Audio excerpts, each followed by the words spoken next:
You're watching How Leap. Let's reset your Instagram Explore page. Open the Instagram app and tap the magnifying glass icon to go to Explore. To reset your interests, you need to clear your search and interaction history. Go to your profile and tap the menu icon. Select Settings and Privacy. Tap Account Center. Tap your information and permissions. Select Search History. Tap Clear Search History and confirm. Go back and tap View Account History to clear recent interactions.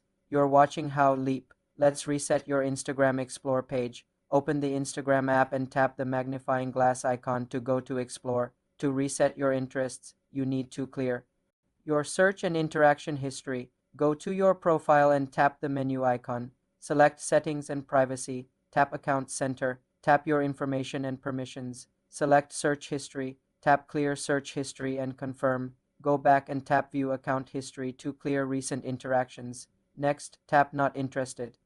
On posts you don't like, your Explore page will gradually refresh with new content. For more simple tech tutorials, subscribe to the channel.